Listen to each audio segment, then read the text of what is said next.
जैसा कि आपको पता है हमने फर्स्ट ईयर का चैप्टर नंबर 1 स्टार्ट किया हुआ है अकॉर्डिंग टू न्यू सिलेबस और आज है हमारा लेक्चर नंबर 4 जिसमें हम पढ़ेंगे families in the periodic table. So let's start with our topic. Elements में be categorize according to elements families, यानी कि जो एलिमेंट्स हैं हम उनको किस तरह अरेंज कर सकते हैं, कैटेगराइज कर सकते हैं according to the element families, उनकी फैमिलीज़ की बेस के ऊपर उनकी हम फैमिलीज़ बनाते हैं जिनको हम एलिमेंट फैमिलीज़ भी कहते हैं और उनके हम प्रॉपरली नाम रखते हैं। तो वो क्या है, an element family is a set of element, यानी कि जो एलिमेंट फैमिली है उसमें क्या होता है, एक एलिमेंट का सेट होता है शेयरिंग कॉमन प्रॉपर्टीज़, और जो एलिमेंट्स होते हैं उस सेट में उन सब की सेम टू सेम प्रॉपर्टीज़ होती हैं। जैसे फॉर एग्जांपल अगर आप यहाँ पे देखें तो ये है हमारे पास एक फैमिली जिसको हम अल्कली मेटल्स कहते हैं। अब ये जो इनमें एलिमेंट्स हैं जैसे ये हाइड्रोजन, लिथियम, सोडियम, पोटेशियम, इनके सब की प्रॉपर्टीज सेम होंगी। ओके, तो ये हम नेक्स्ट जैसे जैसे हम पढ़ते हैं तो हमें पता चलेगा किस तरह इनकी प्रॉपर्टीज़ सेम होती हैं। अब हम बात करेंगे 5 फेमस फैमिलीज़ के बारे में जो कि पीरियोडिक टेबल में पाई जाती हैं और अक्सर हम इन्हें जानते हैं। फर्स्ट वन है अल्कली मेटल्स जिसमें lithium, sodium, potassium, rubidium, caesium ये एलिमेंट्स आते हैं। देन है alkaline earth metals, transition metal, chalcogens, halogens और नोबल गैसेस। नाउ हम बात करते हैं अल्कली मेटल्स के बारे में जो कि है first family of the periodic table. Elements in the group 1 of the periodic table, यानी कि ऐसे एलिमेंट्स जो कि ग्रुप 1 में पाए जाते हैं, are known as alkali metals, उन्हें हम अल्कली मेटल्स कहते हैं। Because they produce alkali when they react with water, क्योंकि जब भी ये एलिमेंट किसी भी वाटर के साथ रिएक्ट करते हैं, जैसे ये वाटर के साथ रिएक्ट किया सोडियम ने, तो ये क्या प्रोड्यूस करते हैं, अल्कली। तो ये NaOH क्या है, अल्कली है, और साथ हाइड्रोजन गैस रिलीज़ करते हैं। मैं आपको पहले एलिमेंट दिखा देती हूँ। ओके, ये आप देख सकते हो कि हमारे पास है ग्रुप नंबर 1 जो कि है अल्कली मेटल। ये पूरा इसमें आ जाते हैं हमारे पास elements like hydrogen, lithium, sodium, potassium, rubidium, caesium और फ्रांसियम, यानी कि सारा जो है वो क्या है, अल्कली मेटल्स है और इनकी सब की सेम प्रॉपर्टीज़ हैं। जैसे कि हमने ऊपर पढ़ा कि इन सब एलिमेंट्स का जो सेट होता है उन सब की सेम प्रॉपर्टीज़ होती हैं। जैसे लिथियम है, सोडियम है, तो इन सब के जो वैलेंस शेल है उसमें 1 इलेक्ट्रॉन पाया जाएगा and they are all very reactive. तो ये सारी प्रॉपर्टीज़ इनमें क्या है, सेम है। तो ये कुछ प्रॉपर्टीज़ हैं जो सब में कॉमन होती हैं जब हम फैमिलीज़ की बात करते हैं। So they produce alkali when they react with water. तो जिस तरह सोडियम है, चाहे लिथियम हो, रुबीडियम हो, ये सारे क्या करते हैं, जब वाटर के साथ रिएक्ट करते हैं तो अल्कली प्रोड्यूस करते हैं। फॉर एग्जाम्पल इनमें कौन कौन से एलिमेंट्स हैं, जैसे मैंने आपको अभी दिखाई, सोडियम एंड पोटेशियम वगैरह। अब आगे हम उनकी कुछ प्रॉपर्टीज़ की बात कर लेते हैं कि वो कौन कौन सी इनमें खुसूसियात पाई जाती हैं। Alkali metals are characterised by 1 valence electron, यानी कि जो इनका वैलेंस इलेक्ट्रॉन होता है इनमें जस्ट एक इलेक्ट्रॉन पाया जाता है। जैसे अगर हम लिथियम की बात कर लेते हैं तो उसका एटॉमिक नंबर होता है 3, ठीक है, तो उसका क्या होगा 1s2 एंड 2s1। तो जो इसका वैलेंस शेल है, वैलेंस शेल होता है आउटर मोस्ट शेल, कि जब हम इलेक्ट्रॉनिक कन्फिग्रेशन करते हैं तो उसमें जो सबसे लास्ट पे शेल होता है वो क्या होता है, वैलेंस शेल होता है, जिसमें लास्ट पे हम इलेक्ट्रॉन फिल करते हैं। तो जैसे लिथियम है तो उसके लास्ट पे 1 इलेक्ट्रॉन फिल होगा 2s1 लाइक, तो वो होगा इसका वैलेंस शेल। तो इसके वैलेंस शेल में कितने होते हैं, जस्ट एक इलेक्ट्रॉन पाया जाता है। बाकी सब एलिमेंट्स में भी इसी तरह होगा कि इनमें एक वैलेंस इलेक्ट्रॉन पाया जाएगा। इनकी लो डेंसिटीज़ होती हैं, लो मेल्टिंग पॉइंट होता है, low ionizing energies and they are most reactive. अगर हम डेंसिटीज़ की बात करें तो it is mass occupied by volume, कि जितना कि एक सब्सटेंस है उसका कितना मैस कितने वॉल्यूम में कवर हो रहा है, तो वो होता है इसकी डेंसिटी, और यानी कि मैस ओवर वॉल्यूम रेशियो। और अगर हम बात करें आयनाइजिंग एनर्जी की, तो ionising energy is the energy which is required to lose the electron, कि जब हम कोई भी रिएक्शन करते हैं तो किसी भी इलेक्ट्रॉन को लूज़ करने के लिए जो एनर्जी रिक्वायर्ड होती है वो क्या होती है, आयनाइजिंग एनर्जी होती है। अब हम बात कर लेते हैं नेक्स्ट अल्कलाइन अर्थ मेटल्स की। Group 2 elements primarily found in the earth and form alkalis and hence they are referred as alkali earth metals। अब हम बात करें ग्रुप 2 की, तो उसमें क्या है कि जो है ना एलिमेंट्स जो अर्थ में पाए जाते हैं, इस वजह से उनको हम अल्कलाइन अर्थ मेटल्स भी कहते हैं, जैसे कि कैल्शियम एंड मैग्नीशियम। ये ग्रुप 1 था और ये क्या है, ग्रुप नंबर 2, जैसे है ब्रिलियम, मैग्नीशियम, कैल्शियम, ये सारे क्या हैं, ग्रुप 2 के एलिमेंट। अब हम उनकी कुछ प्रॉपर्टीज़ डिस्कस करते हैं। अगर हम इनकी प्रॉपर्टीज़ की बात करें तो these elements have 2 electrons in their valence shell making them divalent, यानी कि इनका जो वैलेंस शेल है इसमें 2 इलेक्ट्रॉन्स फिल होंगे और जिसकी वजह से ये क्या होंगे, डाइवेलेंट होंगे। यानी कि अगर हम बात करें कैल्शियम की तो इसको हम इस तरह लिखते हैं जैसे Ca+2। ओके, तो क्योंकि इसके वैलेंस शेल में 2 इलेक्ट्रॉन होते हैं, ये अपने 2 इलेक्ट्रॉन लूज़ कर देता है जिस वजह से इसके ऊपर +2 चार्ज आ जाता है। इसी तरह मैग्नीशियम है तो इसके ऊपर भी +2 चार्ज आता है। वो क्यों आता है, क्योंकि ये 2 इलेक्ट्रॉन लूज़ कर देते हैं और इन्हें हम इस वजह से डाइवेलेंट भी कहते हैं। नेक्स्ट हम बात करें, they are metallic solid, they are harder and denser than the alkali metals. ये क्या होते हैं, मेटल्स होते हैं। जैसे ग्रुप 1 भी मेटल्स हैं, ग्रुप 2 भी क्या है, मेटल्स हैं, और ये हार्ड होते हैं और डेंसर होते हैं than the alkali metals. They easily oxidised, oxidised का मतलब होता है लॉस करना इलेक्ट्रॉन्स को। जब भी कोई सब्सटेंस, कोई एलिमेंट ऑक्सीजन के साथ रिएक्ट करे और वो इलेक्ट्रॉन्स को लूज़ करे तो वो होता है ऑक्सीडाइज्ड, ऑक्सीडेशन हो जाना, लॉस ऑफ इलेक्ट्रॉन। और with high thermal and electrical conductivities, ये क्या होता है, ये एक ऐसी प्रॉपर्टीज़ होती है लाइक इलेक्ट्रिकल कंडक्टिविटी होती है ना कि इलेक्ट्रिसिटी को पास करना इजीली, तो थर्मल क्या होती है कि हीट को पास करना।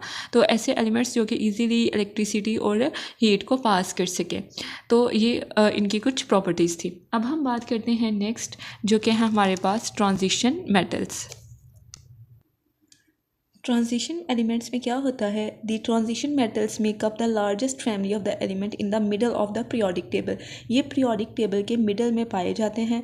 इनकी 4 सीरीज़ होती हैं। डी ब्लॉक एलिमेंट, उनको हम लेंथेनाइड भी कहते हैं, और एफ ब्लॉक एलिमेंट जिनको हम एक्टिनाइड भी कहते हैं। ये 2 रोज़ होती हैं जो कि पीरियोडिक टेबल के नीचे पाई जाती हैं। मैं आपको ये पीरियोडिक टेबल से शो करवाती हूँ।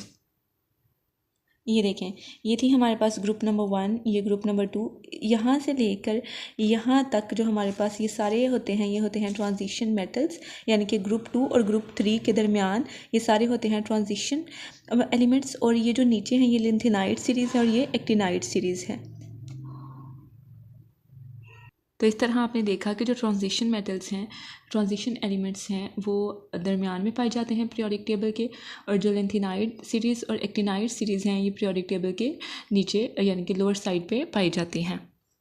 अब अगर हम प्रॉपर्टीज़ की बात करें ट्रांजिशन मेटल्स की, तो they exhibit high thermal and electrical conductivities, high melting point, high densities, variable oxidation state. ये सारी चीज़ें मैंने आपको ऊपर बताई हैं कि हाई थर्मल और हाई कंडक्टिविटी क्या होती है और वेरिएबल ऑक्सीडेशन स्टेट क्या होती है। कि जैसे फॉर एग्जांपल कैल्शियम थी तो उसका मैंने आपको बताया +2 ऑक्सीडेशन स्टेट है, क्योंकि उसके जो एलिमेंट जितने इलेक्ट्रॉन लूज़ करता है या गेन करता है वो उसके ऊपर अपेयर हो जाते हैं। जैसे फॉर एग्जांपल यहाँ पे अगर हम बात करें तो यहाँ पे सोडियम होता अगर फॉर एग्जांपल, तो उसके आती है +1 क्योंकि वो एक इलेक्ट्रॉन लूज़ करता है, तो वहाँ पे +1, तो सोडियम की क्या होगी, +1 ऑक्सीडेशन स्टेट।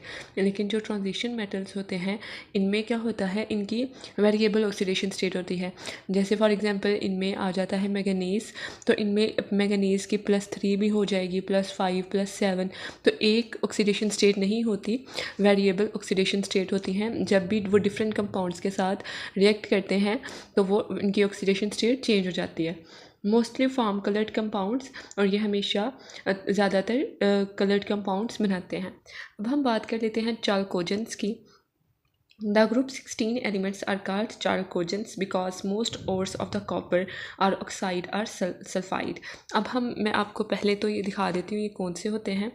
जैसे फॉर एग्जांपल ये आप देख रहे हो ग्रुप नंबर 16, तो ऑक्सीजन वाला जो सेट है एलिमेंट्स का, ऑक्सीजन, सल्फ़र, सेलेनियम, टेलरियम, ये सारे क्या हैं, एलिमेंट्स के सेट हैं, और इसको हम क्या कहते हैं, चाल्कोजेंस कहते हैं।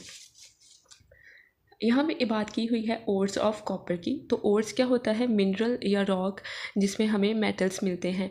जैसे फॉर एग्जांपल कहते हैं जो कॉपर है अगर वो ऑक्सीजन के साथ रिएक्ट करे तो वो ऑक्साइड्स बनाएगा, सल्फ़र के साथ रिएक्ट करे तो वो सल्फाइड बनाएगा।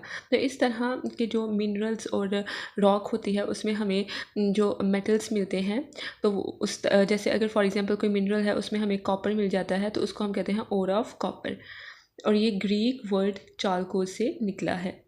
In this group oxygen and sulphur और नॉन मेटल, यानी कि ये जो हमारे पास ग्रुप नंबर 16 हमने देखा, इसमें ऑक्सीजन और सल्फ़र नॉन मेटल्स हैं। सेलेनियम, टेलरियम, पोलोनियम क्या है हमारे पास, मेटालॉइड्स हैं, और जो Lv है लाइवर्मोनियम वो क्या है हमारे पास, मेटल है। तो इस तरह हम देखते हैं कि ये चाल्कोजेंस हैं।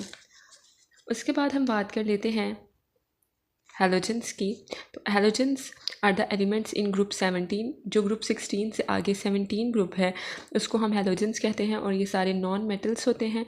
The term halogens means salt former, यानी कि ये सॉल्ट फॉर्मेशन में हेल्प करते हैं, because this element easily react with alkali metals, क्योंकि ये जो एलिमेंट्स हैं वो अल्कली मेटल्स जैसे सोडियम पोटेशियम वगैरह के साथ इजीली रिएक्ट कर जाते हैं, और to form stable halide salt, ताकि वो हैलाइड साल्ट बना सकें। जैसे फॉर एग्जांपल अगर हम बात कर लेते हैं हैलोजेंस की, तो ये देखें यहाँ पे है फ्लोरीन, क्लोरीन। फॉर एग्जांपल अगर क्लोरीन है, ये बहुत फेमस रिएक्शन आपने पढ़ा होगा कि NaCl रिएक्ट करते हैं तो क्या बना देते हैं, NaCl साल्ट बना देते हैं। तो ये हमारे पास क्या हो जाता है फिर, हैलाइड साल्ट। इनमें आ जाते हैं फ्लोरीन, क्लोरीन, ब्रोमीन, हमारे पास हैलोजेंस हैं। आगे कुछ प्रॉपर्टीज़ की बात कर लेते हैं इनकी। अगर हम हैलोजेंस की प्रॉपर्टीज़ की बात करें तो they are highly reactive non metals with high electron affinities. ये क्या होते हैं, नॉन मेटल्स होते हैं और इनकी हाई इलेक्ट्रॉन एफिनिटीज़ होती है। इलेक्ट्रॉन एफिनिटीज़ मीन कि वो इनके पास इतनी टेंडेंसी या इतनी एबिलिटी होती है कि वो एलिमेंट्स को अपनी तरफ अट्रैक्ट कर सकें, उनके साथ रिएक्ट कर सकें। Halogens can easily accept 1 electron to complete their outermost shell. इनके पास टेंडेंसी होती है कि वो एक इलेक्ट्रॉन एक्सेप्ट कर लें किसी दूसरे से और अपना आउटरमोस्ट शेल कंप्लीट कर ले। जैसे क्लोरीन है तो हम बात करते हैं क्लोरीन की, तो क्लोरीन का जो एटॉमिक नंबर होता है वो होता है 17।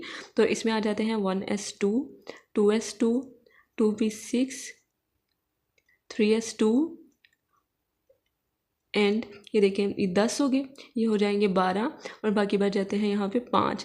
तो 2p5, तो p में कितने होते हैं, 6 होते हैं ना।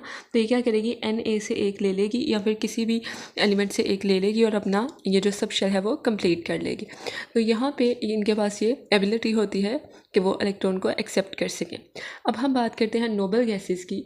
तो नोबल गैसेस जो सी हैं वो पीरियोडिक टेबल में सबसे लास्ट पे पाई जाती हैं और इनका होता है ग्रुप नंबर 18। ये होता है हमारे पास हीलियम, नियॉन, आर्गोन, ये सारे हमारे पास क्या होते हैं, नोबल गैसेस होती हैं। Noble gases are a group of unreactive elements. ये किसी के साथ रिएक्ट नहीं करती बिकॉज के इनका जो शेल होता है वो ऑलरेडी कंप्लीट होता है। जैसे फॉर एग्जांपल हीलियम है तो हीलियम का एटॉमिक नंबर क्या है, 2 है, तो 1s2 कंप्लीट। देन है नियॉन, तो 1s2, 2s2, 2p6, तो इसके 10 जोन से हैं वो कंप्लीट हैं सब शेल्स, तो इनको किसी के साथ रिएक्ट करने की ज़रूरत नहीं पेश आती। It is present extreme right of the periodic table in group 18। Extreme right मतलब सबसे लास्ट के ऊपर, राइट के ऊपर पीरियोडिक टेबल में ये पाए जाते हैं। इनमें आ जाते हैं हीलियम एंड आर्गोन एक्सेट्रा। अब इनकी प्रॉपर्टीज़ की बात करें तो due to their stable electron configuration, complete outermost shell, they are almost entirely unreactive under normal condition and rarely form compound with other elements. कहते हैं ये ज़्यादातर क्या होते हैं, इनका आउटरमोस्ट शेल कंप्लीट होता है बट रेयरली कभी मतलब ये कंपाउंड्स के साथ मिलके, अदर एलिमेंट्स के साथ मिलके कंपाउंड बनाते हैं। These elements are mono atomic in nature. ये मोनो एटॉमिक होते हैं बिकॉज कि आपने देखा होगा जैसे है नियॉन, तो यहाँ पे 2 तो नहीं आएगा ना, सिंपली एक एटम आता है, तो ये नियॉन हो गया, आर्गोन हो गया। इस तरह ये क्या होते हैं, सिंपली मोनो एटॉमिक की फॉर्म में पाए जाते हैं। होप्स हो कि आपको ये लेक्चर अच्छा लगा होगा। अगर आपको अच्छा लगा तो please do subscribe and share it with your friends. Thank you so much.